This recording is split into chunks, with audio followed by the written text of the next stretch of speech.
What up, YouTube? R to the double. Y'all in trouble coming back with part two. Just a little bit more Wii love, talking about the original Wii and how good that console was. Again, you guys know it's my second favorite console of all time. My homeboy Jason had requested me to do some videos about the Wii because he enjoys when I speak about the Wii. Watching the videos I made prior in the past about the Wii got him to really appreciate that console and really enjoy it, which makes my fucking day because that's why I do these kind of videos. It's fun for me to gush about games and about the consoles that I love, and if somebody else can see them and not think I'm a fucking weirdo and enjoy the same console, that's always a beautiful thing for me, man. So now we're going to go through the games that the last video I went through the must-have, big-time first-party Nintendo, like guaranteed just stunners on the Wii. Now we're going to go through some games that may be lesser known, but to me were every bit as fun and just made having a Wii worthwhile. So we're going to start in no particular order. I got this one on launch day, along with Twilight Princess. Tony Hawk's Downhill Jam. This was a super fun game, and it was the first time we saw Tony Hawk in a different light. It wasn't your typical, race, do trick. Half pipe, do tricks, and you get the SKATE letters and the videotapes and all that, and the same shit it had been for 4 or 5 games. No, this one took it, spun it on its head, made it a wacky, crazy, intense downhill racer with some really fun and quirky characters, and you had Tony Hawk, along with the other characters, actually doing interviews before each race. You would see them talking about each other and this and that and the tracks. Super, super fun. And you played it with the Wiimote turned, let's see this right here, I can show you.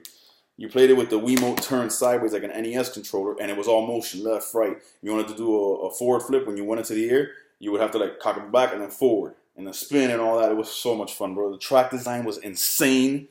Me and my ex-wife used to play the shit out of this, man. She got real deep into this game, man.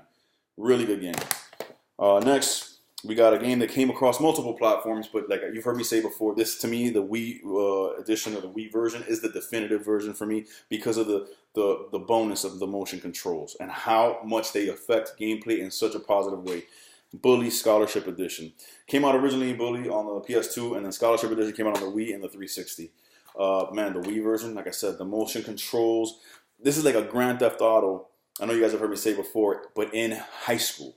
So anytime I ever want to relive the few fun parts about high school that I remember, because I fucking hated high school. I couldn't wait to get out that motherfucker. But there were some fun things, like dating, chasing after girls, hanging out with your boys, playing pranks, things like that. The fair, the carnivals, things like that. Pep rallies and shit like that. Just fun experience. Anytime I want to relive that, I go back and play this game. And it just takes me back, bro. It's awesome. It is so awesome.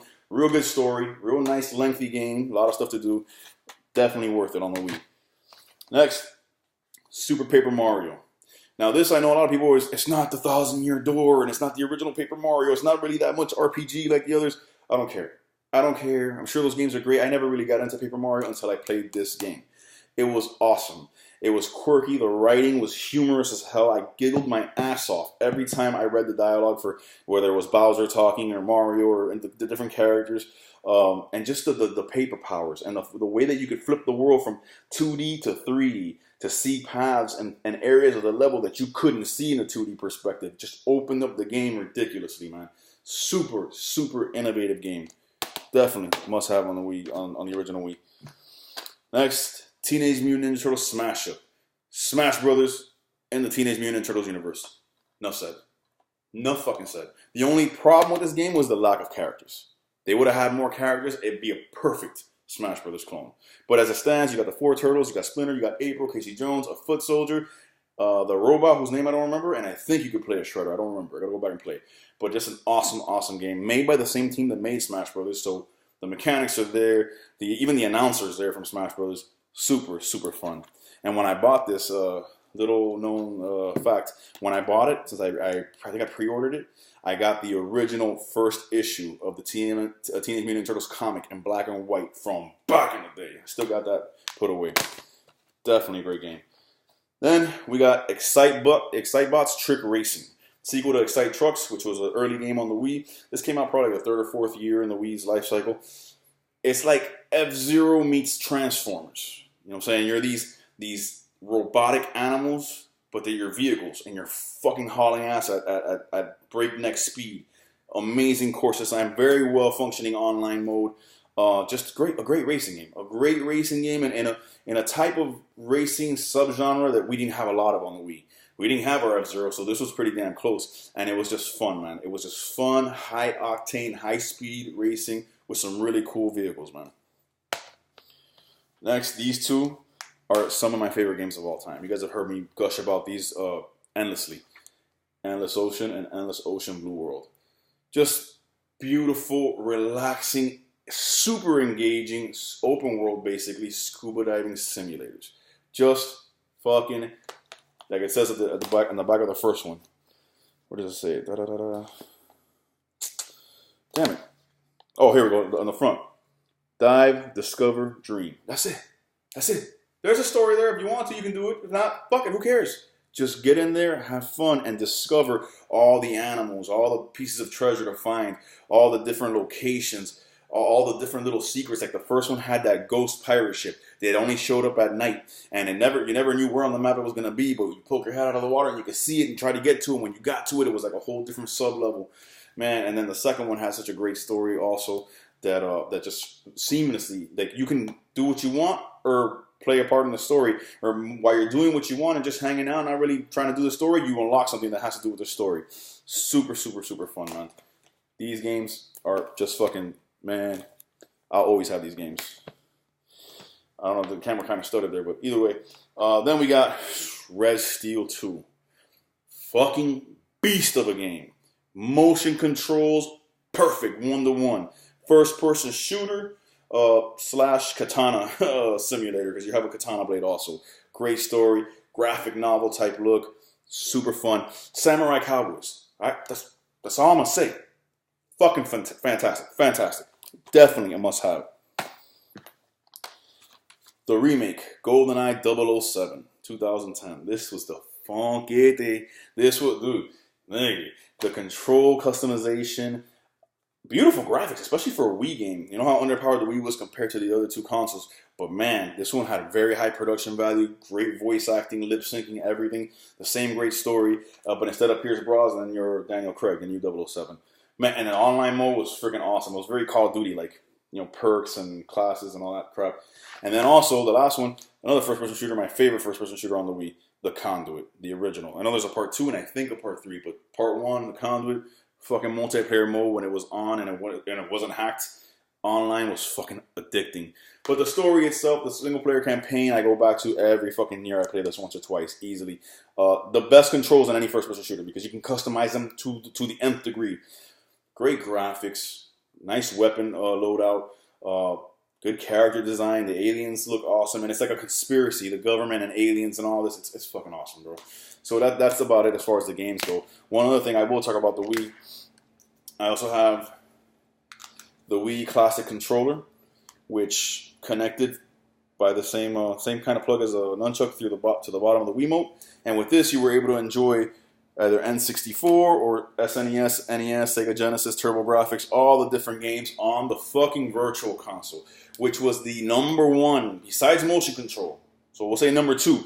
Innovation that the Wii brought to the table that was one of the main reasons it sold so goddamn well and it stomped the mud hole in the competition was because of the online store, the Virtual Console, the concept that I can turn on this one box made by Nintendo, but by turning on that box, not only did I have access to all the new Wii games that were coming out, not only did I have backwards compatibility with my GameCube, which was the previous Nintendo system, but I had access to a shitload of games from the N64, which was before the GameCube, the Super Nintendo, which was before the 64, the original NES, which started it all, the Sega Genesis, the Sega Master System, Neo Geo, TurboGrafx 16, Commodore 64, classic old arcade games. Everything was in there, man. And then you had WiiWare, where indie developers would go and drop little, like, you know, independent games back when the indie scene was first starting to, like, creep up.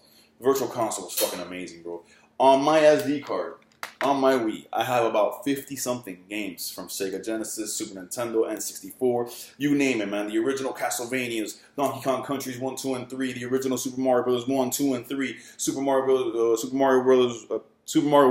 Super Mario 64, Wave Race, man, what else? Echo the Dolphin 1, Echo the Dolphin 2, Golden Axe 1, 2, and 3, Ninja Gaiden, Double Dragon, all that is there, man, whenever I want to turn on. That's what the Switch should have today. But anyways, man, yeah, man, so you would use this to play, and they also sold another one I didn't get that had the extended grips, kind of like a PlayStation controller, a bit more comfortable, but I never felt the need to get it. But, man, the Wii was just the shit, man. The Wii was awesome, man. I used to love coming home, and I always kept my Wii Connect 24. My Wii was always connected to the internet. So I would always come home and then see that blue disc, that beautiful blue light on the disc slot just glowing, letting me know I had a message, or I had Nintendo did something, or I had a message from a friend or something. It was awesome, man. I fucking loved my Wii, and to this day, I still power that motherfucker on every once in a while. I could play it by going in my Wii U and going to Wii mode, but I very seldom do that. The only time I do this is when I don't feel like connecting all the cables and going back there and going through the hassle. But more often than not, I connect it because it's nothing like playing. Backwards compatibility is a beautiful thing. But I'd rather play my GameCube games on my GameCube than on my Wii. But I have the option to play them on my Wii if I want to be lazy. See, I love that about Nintendo. Up until that point, the Wii and the Wii U, backwards compatible. I understand with the Switch they couldn't do it because a whole different format, whole different media. I get that. But, man, I loved my Wii. Everything from the little chime when you first turned it on, and then the menu screen, the OS was awesome. Man, the little music in the eShop. Oh, man, dude. I might plug that bitch in a little while and go back in, man. So, Jason, man, brother, I hope you enjoyed this video.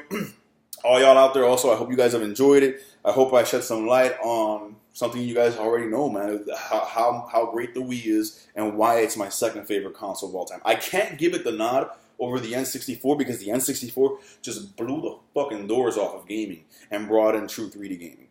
But the Wii is right there with motion controls, with the virtual console, with this shitload of games. And the games I showed you, that's maybe half of my overall collection. That's just the half I felt like showing you guys as far as like the big hitters and some unique games that maybe you don't know much about that fucking, I'm telling you, you'll love them. But anyways, man, that's all for this video, this two-part series, man. Hope you guys have enjoyed it. Like I said, hey, the Wii, man. The Wii is...